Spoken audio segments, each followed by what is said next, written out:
Okay, listen, geography's so hard. And I'm just a small brain fox. I'm a bird, mother. I'm a bird. Silent Hill 2 remake. DEI consultant says world would be better without you. Hate gamers so much. You would think that I'm living in some sort of parody world, that there's no way that you could work in an industry and hate your customers as much as you do. What's going on, They guys? accomplished the impossible. Smash JT. Today's video is going to be focusing on Jacob Geller, a very popular million-plus subscriber YouTube channel that apparently also works for a consultancy company called Hit Detect. I never heard of him. What kind of videos does he even do? Jacob Geller. What kind of videos does Jacob Geller make? The best looking game ever. Okay. Nothing ever stops existing. Okay. Analyzing every torture scene in Call of Duty.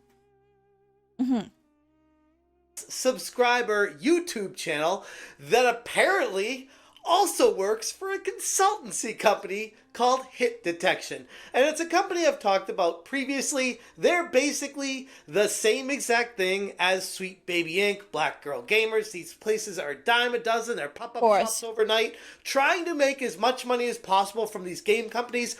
These days, it genuinely feels like get every ethnicity, every gender, every person from the LGBTQ, register yourself as a company and just go and knock on the doors of companies. That sounds like it, with how the landscape is for consultants. There's so many. It reminds me of like the era where everyone was a blogger.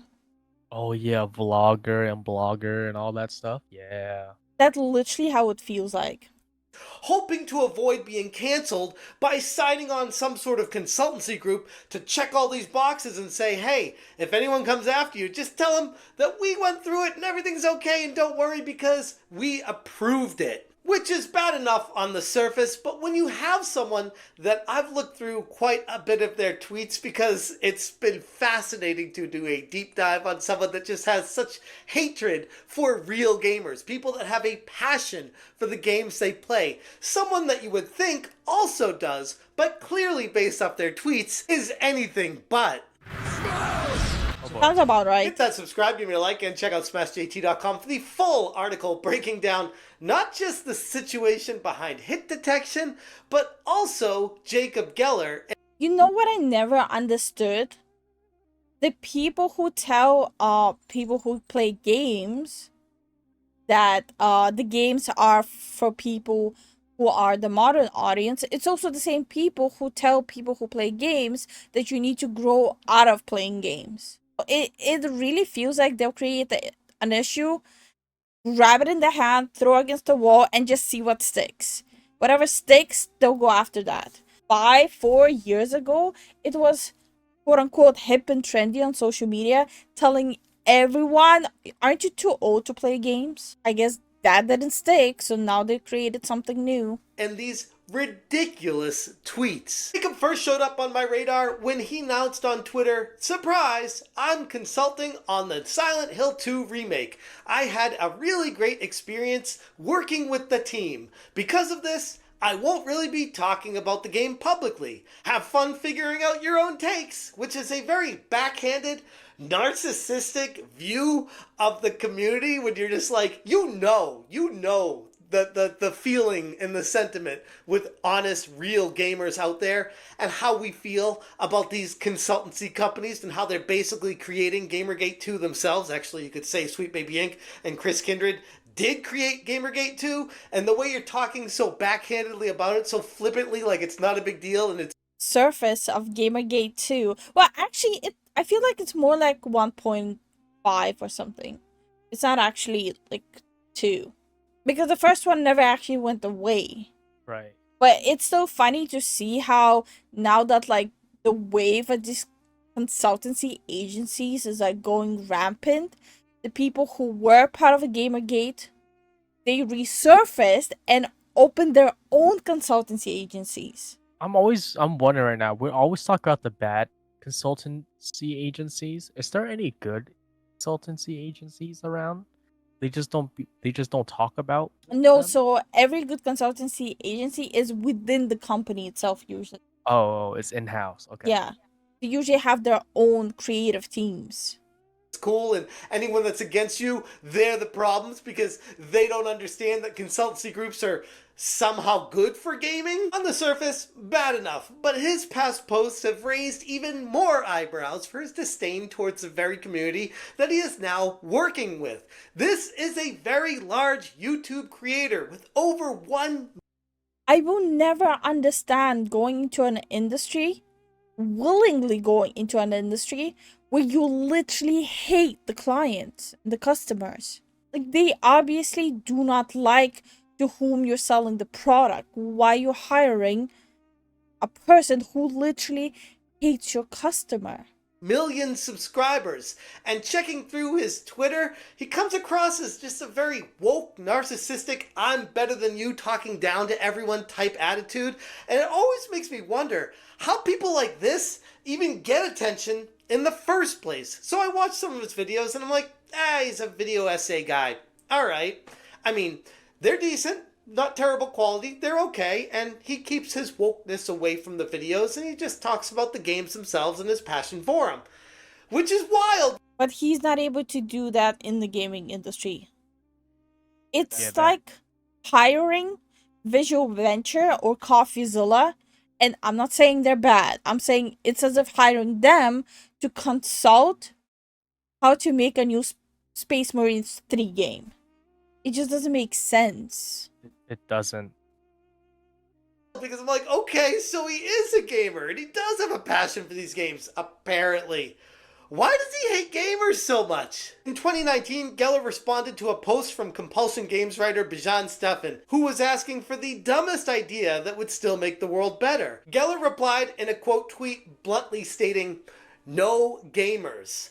So apparently, this guy that is a passionate gamer, according to his million-plus YouTube channel, doesn't want there to be any gamers out there. And you can look as far into that tweet as you want. I wouldn't say he's trying to eradicate people that like games, but it does strike me as a bit odd that this person has such a strong stance against people that are passionate about the hobby that he's built his supposed legacy on top of. The dismissal of the gaming community has upset a lot of fans. Scrolling through social media and just seeing the responses, many people are looking at this as a reason to boycott the very well-reviewed Silent Hill 2 remake. And I say it's very well-reviewed, but that's because of the critics who are all in the same group together. They're all going to the club together, they all get access together, and they all pat each other's backs together. And this is one of those games that, I'll be honest, it does look... Wasn't Smash the one who said they also are all in the same group?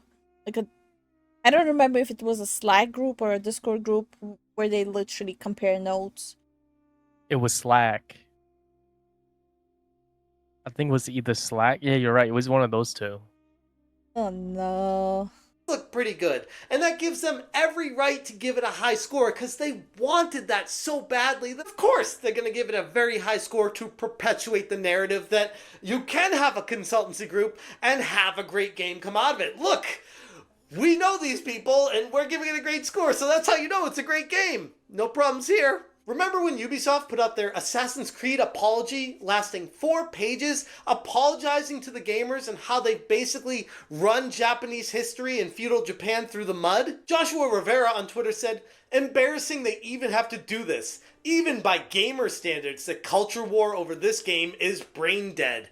Which is like, wow, how could you be so flippant about what Ubisoft is doing? Maybe you have buddies at Ubisoft or you feel like what they're doing and the propaganda that they're pushing with it is justified, but taking a step back and looking at how Ubisoft handled Assassin's Creed Shadows, yeah, of course they're going to delay it. Of course the game needs a lot of work. And of course they should probably be reinserting a white Japanese protagonist into the game because that's...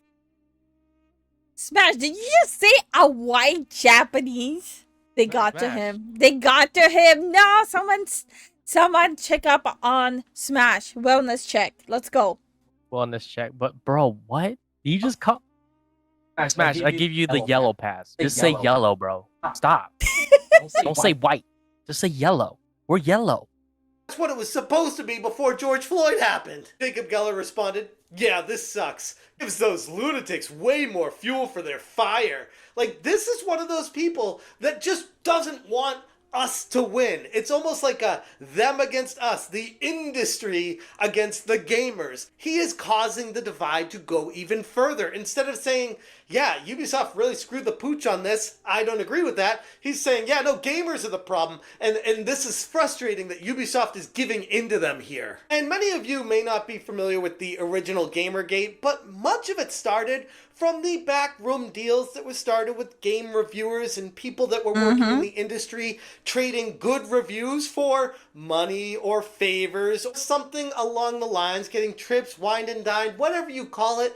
There were a lot of backroom deals in the industry that gamers were bringing to the forefront and being very frustrated about. And then you'd think, oh, that was what Gamergate was all about, even though people try to change the narrative about what it was. Now we fast forward to now, Gamergate 2, as some are calling it. Most would say Gamergate never even ended in the first place, where we have someone like Nick Calandra being exposed from Frost Riviera saying, no, this guy was taking all these favors in exchange for giving good reviews or bumping scores up for games.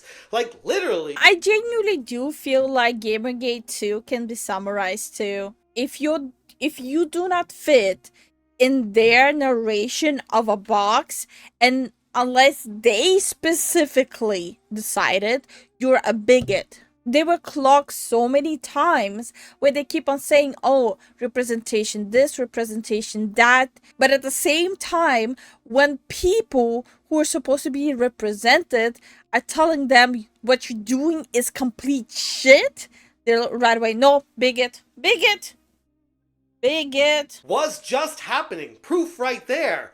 Saying they forced him into a meeting to assert ownership under false pretenses and that he offered them jobs when he sold the brand, and they turned him down. If you run that, then I will do what I need to do. Well, sure. See, this is what I'm talking about. Yeah. You would think that's a big breaking story, and it was. A lot of people talked about it. What does Jacob have to say about this? I still occasionally have people tell me that game critics are paid by publishers for good reviews, and it's just like, do you know how huge it'd be to break that story, to be the site that reveals the cash payouts everyone is taking, and no one has spilled the beans? Actually, there's a lot of people spilling the beans. There's a lot of people talking about this. It's getting exposed out there everywhere. And it's just kind of like, yeah. No, doesn't exist, no. Also, to be perfectly fair, I don't think every single critic is being paid off. There are a lot of critics that side on specific topics because they want to push their own beliefs. Everyone expected that to be the case, and it's not really breaking the news like everyone thought it would because it's kind of like an understood thing. Unfortunately, it's been happening forever. Or diving back into 2013 when he said maybe there'd be more girl gamers if guy gamers didn't act so incredibly unlikable. No, that's not why girl gamers don't game. Like, my wife enjoys Dr. Mario and puzzle. To be fair, a lot of girls are just as toxic in games. That is the truth. Speaking from personal experience, sometimes I went a little too far and I did make a couple guys cry. Who's to tell? She'll play Candy Crush till the cows come home. That's what girl gamers do. They like to play mobile phone games for the vast majority. Sure, you'll get your Vara Darks out there that'll play Dark Souls and all these other big time games. But the average girl gamer out there does not care about that experience. It's just not in their DNA. Okay, so the benchmark for being a real gamer is not Dark Souls. It's not mobile games, but it's also not Dark Souls. There's plenty of guys as well that do not like Souls-like games. Some people just solely play. I made a pun. Single player games. DNA, and that's perfectly fine.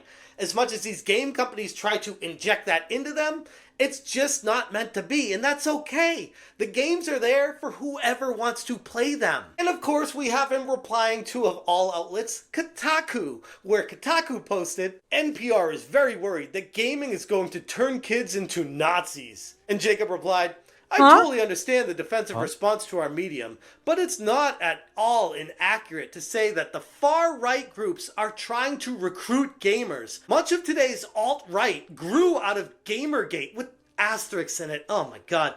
And its sympathizers and organizers like Bannon and Milo preyed on those groups. Okay, so he is cray-cray. Oh, he's a conspiracy theorist. Gotcha. So he doesn't pretend to be one. He actually is crazy. Holy hell. You can see it in his eyes. To think that because of the original Gamergate is why there are alt-right gamers out there is ridiculous enough in the first place. But this is a way of like just throwing a blanket over a situation and being like, oh, the people I disagree with, they're alt-right Nazis. And it goes on and on and on. His Twitter feed is actually fairly interesting, just going through it and seeing his takes and just how ridiculous they really are. But this is one of those people that just strikes me as a Kotaku journalist, you know, one of those people that just has their worldview, and if people don't agree with them, everyone else needs to be ended because they're the worst people in the world. Instead of trying to have a conversation, it's... Okay, when someone ever says everyone should be ended who don't agree with you, just genuinely, that means the person is so crazy you should completely avoid them for your own safety. It's not even funny. Way or the highway, or at least that's what I got out of going through his Twitter. I felt like this is a very frustrating type of person to even deal with in the first place. And it's hired, of course, from a consultancy company like Hit Detection to work on Silent Hill 2, a game that could have been great, but unfortunately, I don't have any interest in after seeing they worked with a consultancy company. And honestly, that's what it's come to. Oh, and side note, Konami decided to delete their modern audience tweet, which I found fascinating. Almost like they're catching on to what we're talking about and saying, maybe we need... Wait. See how the Bluebird team devs working on Silent Hill 2 preserved authenticity while adapting a horror classic for modern audience. Yeah, they deleted that tweet. Bro. Decided to delete their modern audience tweet, which I found fascinating. Almost like they're catching on to what we're talking about and saying, maybe we need to focus on marketing our games to the audience that actually has money and cares to pay for them. Anyways, I'm going to leave it there. If you guys want more information, check out smashjt.com. It goes into a lot more depth on everything I talked about here. If you appreciate what I'm doing, hit that join button. Thank you so much for watching, and as always, you stay smashing. The video, and yeah, I'm just... Someone draw me a map of explaining why companies still employ people like this, people who literally want to only insult and push away their customers and clients. I don't understand. Sounds like the stupidest business plan they could possibly make.